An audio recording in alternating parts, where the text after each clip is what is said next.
Hi, everybody. I think we'll go ahead and get started. Thanks so much for coming out today, and welcome to our internet audience as well.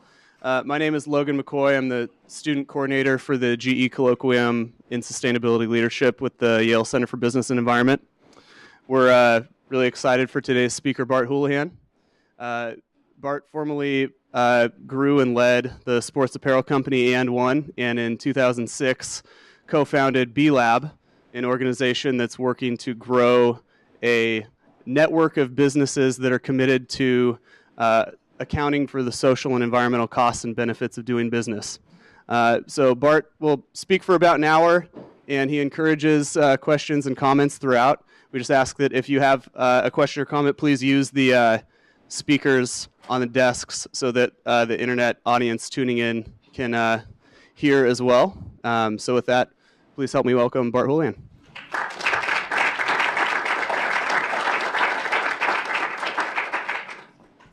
Good afternoon.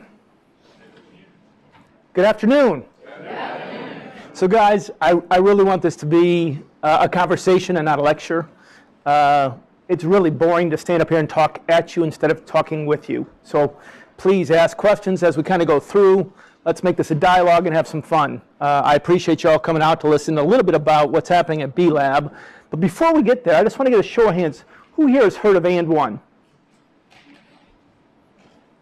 Oh, wow. Okay. Fantastic. So for the few who don't know And One, it was a basketball footwear and apparel company. If you take Adidas or Reebok and you took their basketball business and set it on the side, that was And One. It was about that size. We were competing for the number 2 spot in hoops with Adidas and Reebok. Nike dominates hoops globally, so we were all fighting for number 2. And One, believe it or not, is part of this story because I led that organization with a group of great friends for about 11 years, and my experience there led me here. And that seems a bit odd to some folks. How did your experience running an athletic footwear and apparel company selling basketball kicks to 18-year-olds have any influence on you moving into this arena? And the truth is, And One was a socially responsible business. Not because our consumers cared, because they didn't. We were selling kicks to 18-year-old point guards. But it was just the type of company we wanted to run. You know, a place to be proud of. And that manifested itself in a variety of ways. We had a tremendously familial environment at the company. We had a full-court basketball court at the back of the office, ran games every day at lunch. We had yoga classes in the morning, a mother's room. We had benefits second to none. We had 8 dogs running through the office. We gave 10% of our profits away to charity. We had a direct service program that gave every employee up to 40 hours a year to donate to local charities. We believed a business that was global in nature could actually be also local in how it acted. And what that meant for us is we focused as much as we could on a local supply chain, represented a very small piece of our business, but it was intentional. And then secondly, all of that charitable work was focused on local charities, specifically focused on our community, the community that was buying our product. We extended this approach to our factories overseas. We had a rigorous code of conduct with all of our shoe and apparel factories, where we believe the 10,000+ people working for And One overseas were also part of this family. And we were just awakening to the climate crisis at the end of our run at And One and trying to figure out how we could be more intentional with our environmental practices. And the learnings at And One, for me, were really clear. I was the president of the organization. I was in charge of the business. And it was really clear over the course of 11 years that taking care of your employees, being engaged in your community, and being environmentally conscious not just was the right thing to do, it was also good business.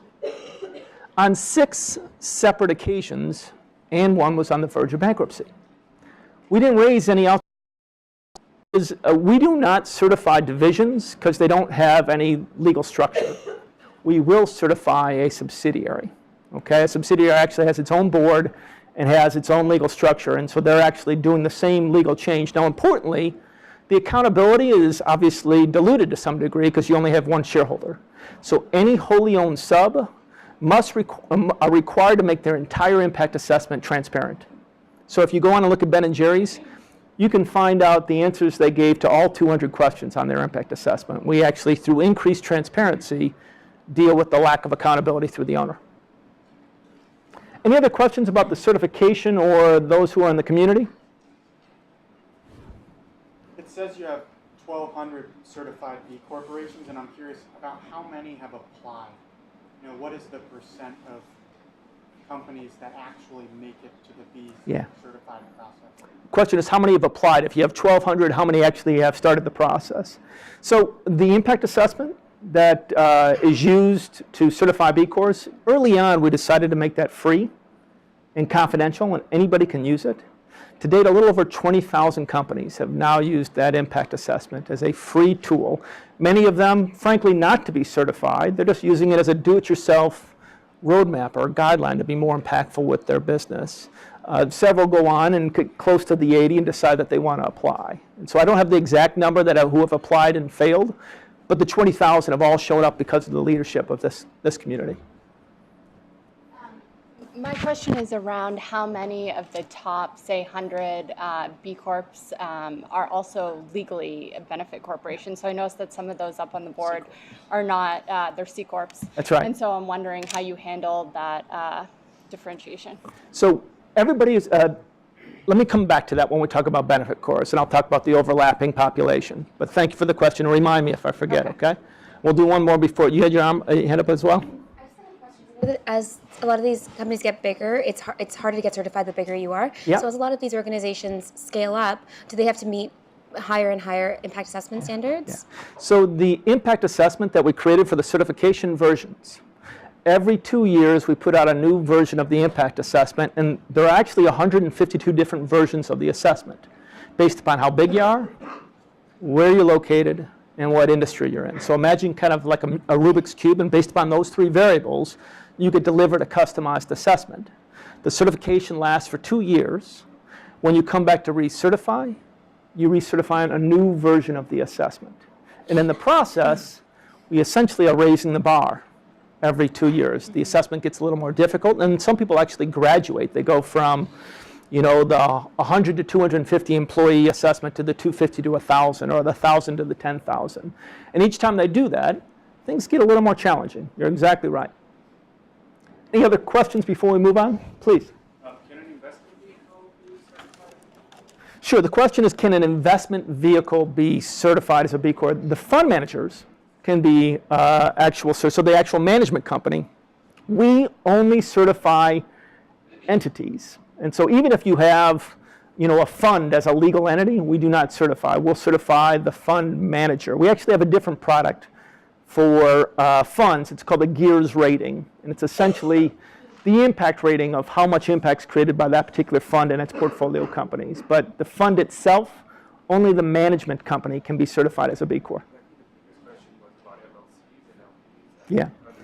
So though it's called a certified B Corp, any corporate form can become certified. An LLC, a partnership. So if you look at the community at 1,200, I'd say probably 2/3 are LLCs. It's a big portion are LLCs.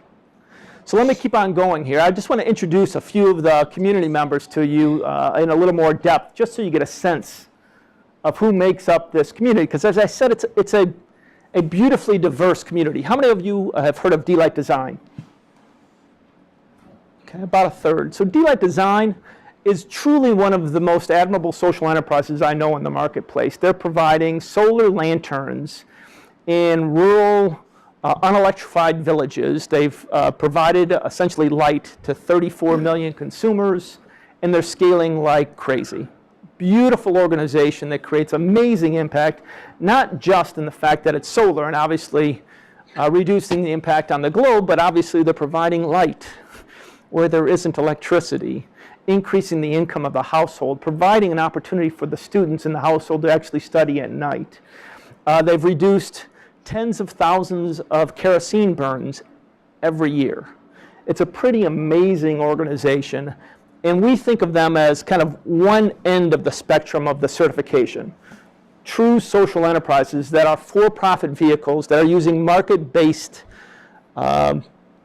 means to scale. Okay? On the other end of the spectrum is an organization called Cascade Engineering. Cascade Engineering is a blown plastics OEM for automotive.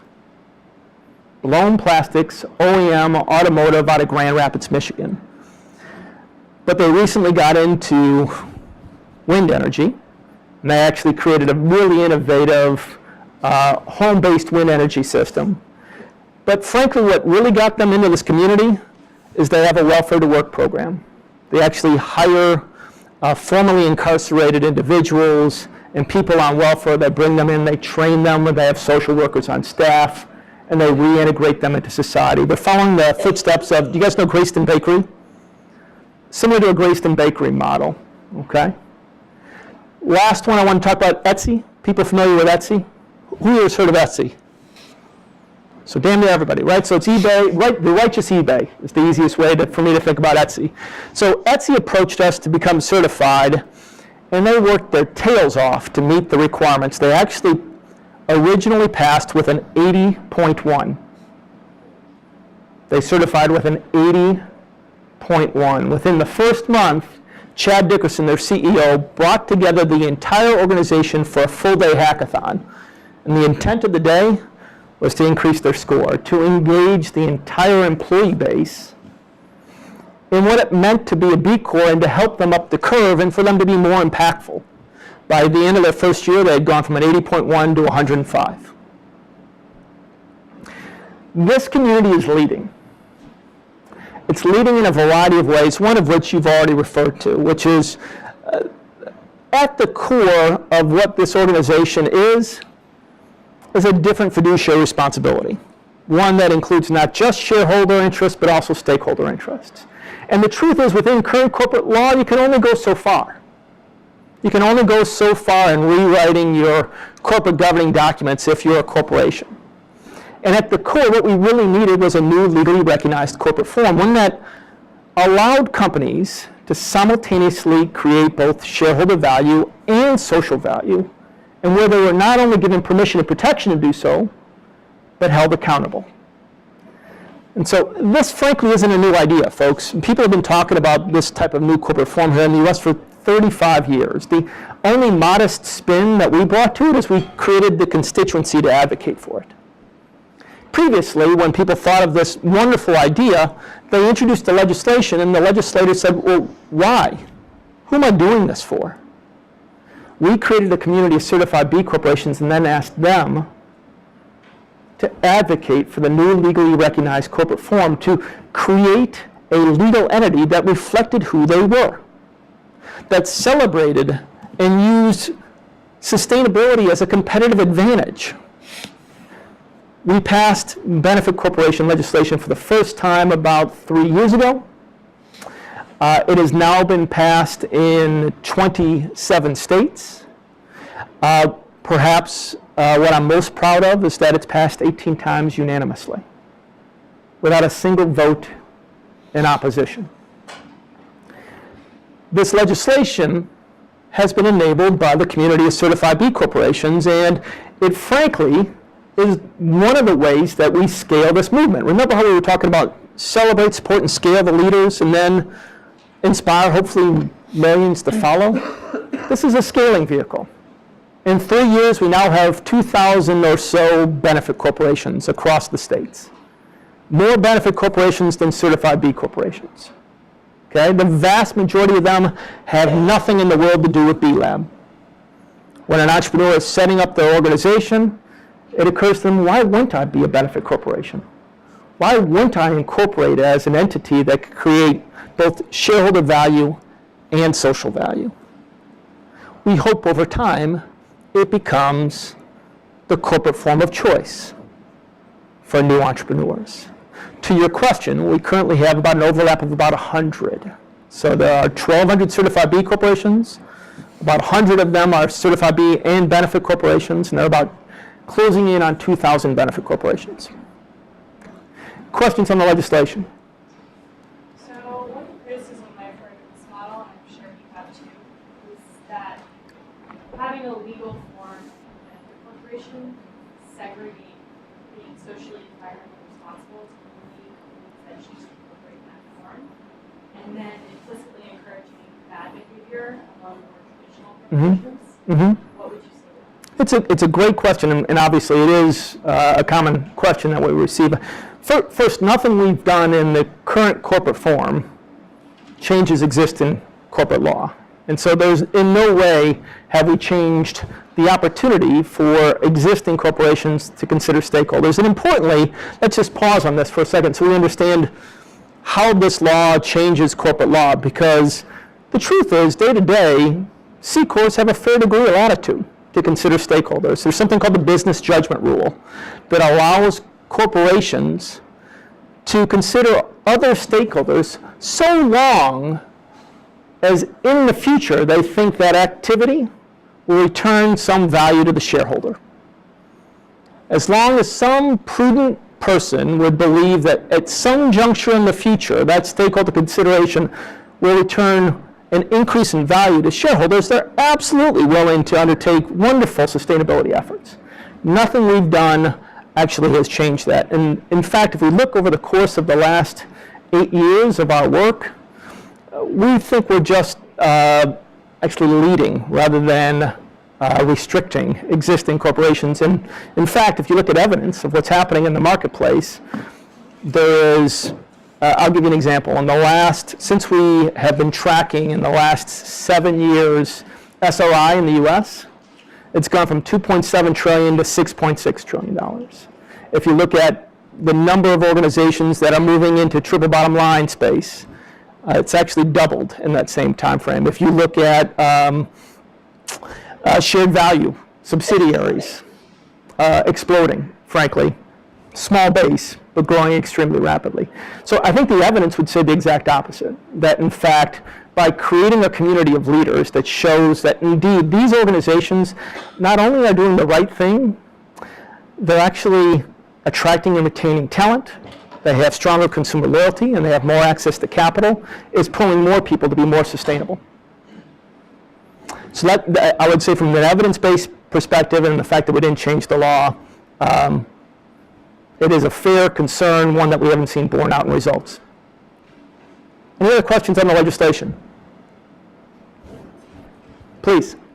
Have there been any more challenges, any shareholder battles, which corporations Sure. have been involved? Sure. The question is, have there been any court challenges to date? And the answer is no. There has not been a challenge yet to the new corporate form. What we have seen, however, is a variety of our certified B corporations have a liquidity event. And benefit corporations have a liquidity event. And they've relied on either the rewriting of the articles or the benefit court structure to create a different outcome in that sale, where they could create a mission-aligned outcome. Okay? So though we haven't seen it show up in litigation, we have seen it used over and over again in an effort to preserve mission. That has not created any of the common shareholders fights or... No, because to actually rewrite the articles or become a benefit corp requires a supermajority vote of the shareholders. So the idea is that this whole change is a covenant between the company and its shareholders. It's the only organization, the only people who can hold you accountable is your actual shareholders. And so we haven't created a third-party right of interest. There is no outside actions that can be brought. This is all between the shareholders and the company. Because importantly, what do you guys think would happen if we created a third-party right of interest? If this corporate form allowed any stakeholder to sue? Pandora's box. Anybody can sue you. Nobody would incorporate, right? The liability would be unlimited. You would never be able to understand exactly what is the intent of the new corporate form. By actually making this exclusively, an accountability exclusively through shareholders, it's quite tight. And on top of that, you cannot litigate for monetary damages. The only remedies are specific performance or injunctive relief. So if you decide you want to bring a lawsuit, you bring in a lawsuit because you want to stop the company from doing something or encourage them to do something else. But you're not going to make any money from it. All right? The second way this group is leading, we've already talked about. I'm sorry, go ahead. Sorry about that. No problem. I just had a follow-up question Yeah. on your answer to the question about the broader legal implications Yeah. of creating benefit corporations. Yeah. Do you have any evidence that benefit corporations have greater Yeah, so let me repeat the question. The question is about capital access. And let me come back to it because there's a slide I have around capital. We do track our B Corps that are actually raising capital. And the truth is we've never lost a deal because somebody's been certified or a benefit corps, and we're gaining access to a brand new market around impact investing. And I'll talk a little bit more about that, okay? So the other way that our community is leading is through driving people to use the impact assessment. As I mentioned, there are now 20,000 companies using this as a free roadmap guideline to improve their impact. And we've decided recently to essentially encapsulate that in a new program we call Measure What Matters. And the idea is to take all of that data, drop it in a database we call B Analytics, and make it available to people who organize cohorts of companies. Examples include investors, and so companies like Prudential, UBS, a whole host of impact investing fund managers, foundations like Rockefeller, now use our analytical database to track the impact of their portfolio and benchmark it against, I think now 7,000 companies in the database. You can benchmark it across impact area, across geography, across industry, and across size. It creates an easy way for somebody to do due diligence on a brand new investment opportunity where they want to find out if there's an area of weakness that they need to focus on. Please. My question is, with regards to this data, is this voluntary? I mean, every company provides the data for you so you can publish. And going further, do you do anything to confirm that the data that you're receiving is correct? Sure. I mean, you have engineers, for example, on field. Do you visit the factories where these so-called good practices are being performed? Because that would give you, in my opinion, real value to this database and not just saying, you know, from people. Yeah, it's a great question. There were two pieces of the question. The first was around essentially privacy, and the second was around verification of the data.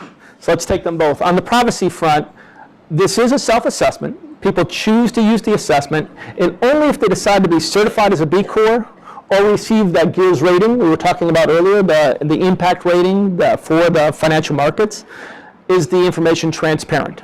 Okay. Otherwise, the data goes into the database and is anonymized and aggregated so that you cannot discover who any of the data is from. So the 20,000 that have taken the assessment, the vast majority of those folks have done it anonymously. It's completely confidential, and you won't be able to find out the results. The only transparency is around certified B corporations and GEARS-rated companies and funds. Secondly, with regards to verification, the same applies. All GEARS-rated funds and companies are verified, and all certified B Corps go through a verification process. We have first a survey review with the team member on BLAB staff. Secondly, we have a document upload where you actually have to provide documents to verify the responses on the assessment. And third, we do on-site reviews with 20% of the community every 2 years. And so we actually choose randomly 20% of the community to have an on-site where somebody will show up and walk through the entire impact assessment. And so there is verification for the certification and the GEARS rated. That represents about 2,100 of the 7,000 companies in the database. And obviously, different people choose to dice the data differently. Some say, I only want to look at verified data. Others say, I want to look at a broader universe and include a broader spectrum of companies. But that's available to you in the analytical database. If you're one of the non-certified B Corps, yeah. But I guess the question I'd ask you is to what end? It's an internal tool. You're using it as a free internal resource, a management tool. It's never published anywhere. You can't publish it by our intellectual property rights. It's exclusively used for you as a vehicle to make changes in your own organization. So undoubtedly, there are some people who have been aspirational and they're answering, but there's no gaming of the system. There's nothing they can get by lying on the system to inflate their results. It doesn't help them. It can never be reused unless they want to be certified, at which point we actually verify the data. Any other questions about analytics, please? Actually, I had a question on the solutions. You mentioned establishes or as establishments as separate. What are the other benefits of having one solution? Sure. So repeating the question, what is the benefit of actually becoming a benefit corps? Are there any? Not the benefits, but just in the legislation itself. Yeah. What does the legislation do? Yeah, so great question. So we decided with the new corporate form not to include incentives.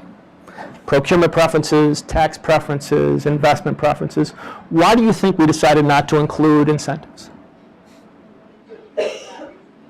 When we're looking, there is a purity element to it, but there's a more pragmatic answer. Anybody want to guess why we decided not to embed incentives in the legislation?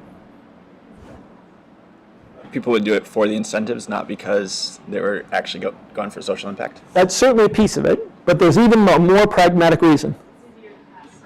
It is way easier to pass.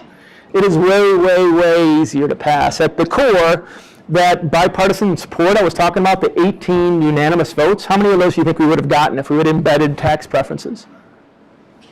Bupkis, right? There's no way it would have passed unanimously. It would have been a much more difficult endeavor to create the legislation if we had incentives embedded in the legislation. So importantly, all we've created is an enabling platform.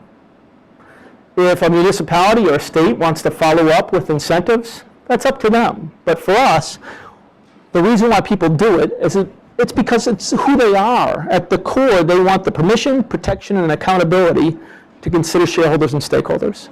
It isn't for the fact that they got a reduced capital gains rate.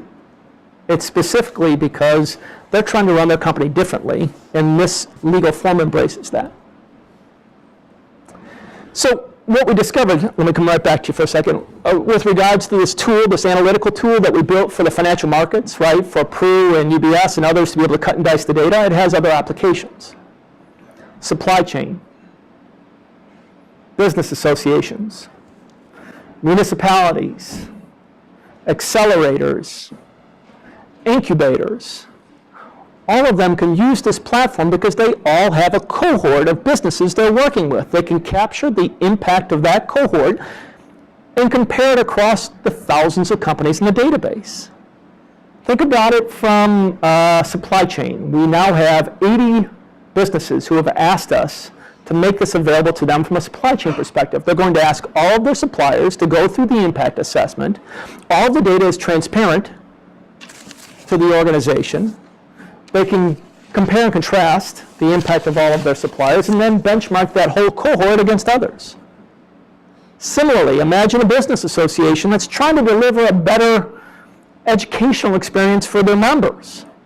They can have all their members go through this and realize, guys, we did exceptionally this year on our local impact, but you know what? We really don't quite do well on employee ownership. We're going to have a webinar for the entire association on ESOPs and option plans so that you all have a better understanding of how to create a broader ownership structure with your employees. Incubators, including in an actual curriculum and then tracking the impact of their graduates over time, year over year. They can report back to the folks who funded the incubator. Well, this year we created this many jobs. The next year, that class of 2012 created X many jobs. And 2013, they did Y jobs. It just creates an easy vehicle for them to evaluate the impact of a cohort and cut and dice it. The aspiration for this tool is to take the 20,000 and grow it to 150,000 in the next 3 years. And I think we'll do that easily. Well, I shouldn't say confidentially because I'm on the internet. So we'll skip the confidential part. Sorry. So I'm sure some of you are thinking this is cool. I'm intrigued, but at what cost? Surely there must be some cost to run your business in a way that isn't exclusively focused on shareholders. Does it hurt the return to the investor? Is there some profit that we miss because we're considering stakeholders? At what cost? And sadly, and my guess is that you all are probably among the very small population of enlightened individuals that now understand that this isn't just the right thing to do, it's indeed a better way to do business, and there's data backing it up. There are 40 studies that have been published by organizations ranging from Accenture, Goldman Sachs, Harvard Business Review, MIT, You can look at the list on our website. It's a who's who, all of whom have concluded that higher standards of environmental, social, and governance practices actually reduces risk, financial risk, in a business, and leads to better long-term value creation for shareholders. That in fact, over the long haul, you'll be more profitable if you pursue some of these practices. On top of that, coming back to the question about, what are the benefits to the company? We are seeing over and over again that our certified B corporations indeed are having a variety of impacts by being part of this community. The first is they're seeing increased consumer loyalty. Secondly, they have more access to capital through that new world of impact investment. If you look at the community of certified B corporations, they have pretty much every major venture capital or private equity firm already included in their portfolio. If you named one, I could probably find a B Corp that includes one of those major investors. But on top of that, the fastest growing piece of the capital markets right now is impact investing.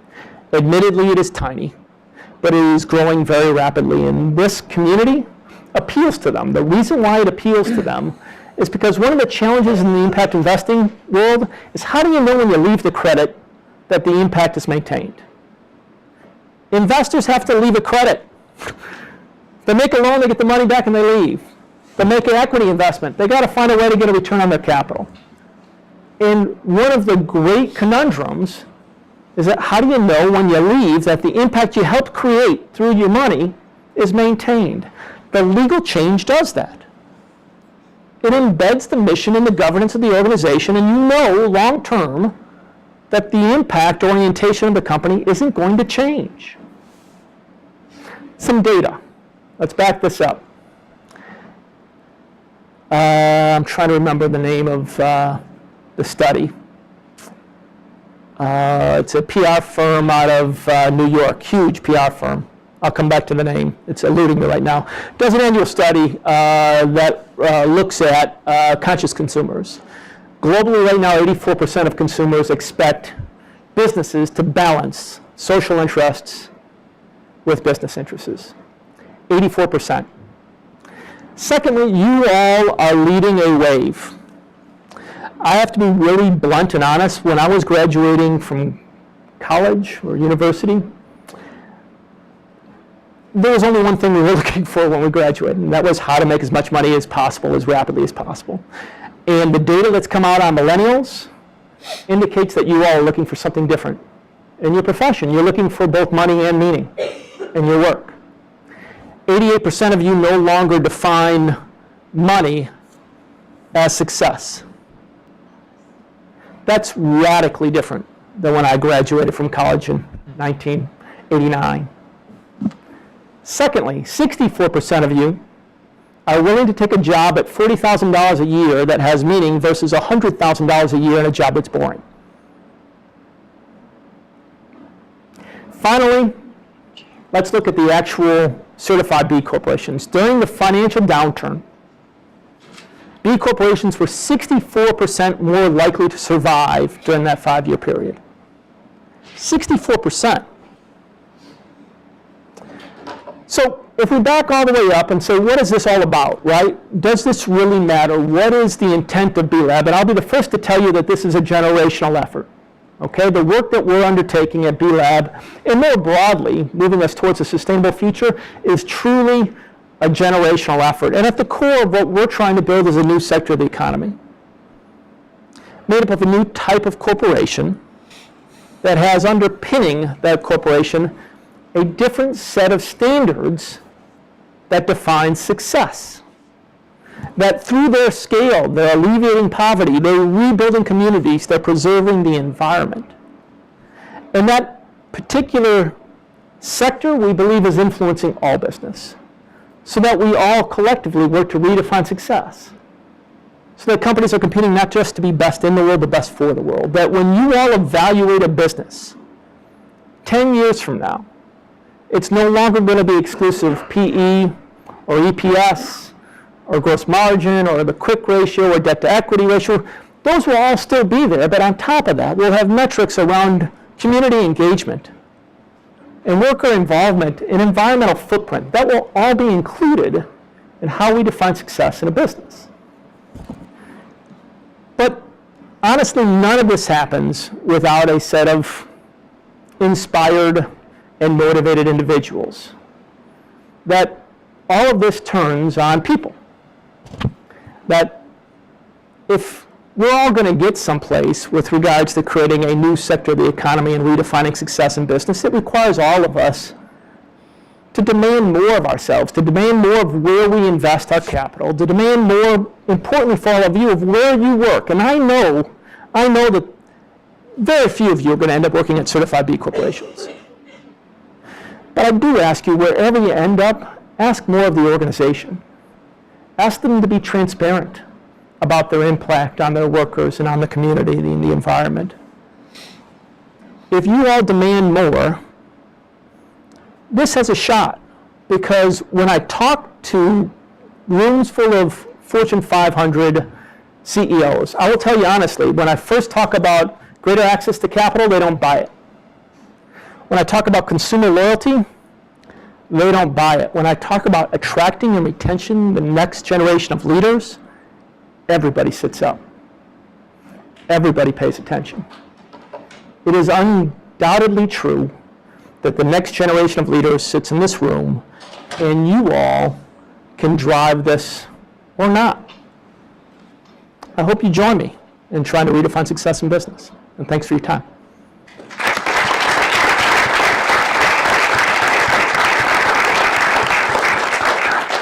People are welcome to leave.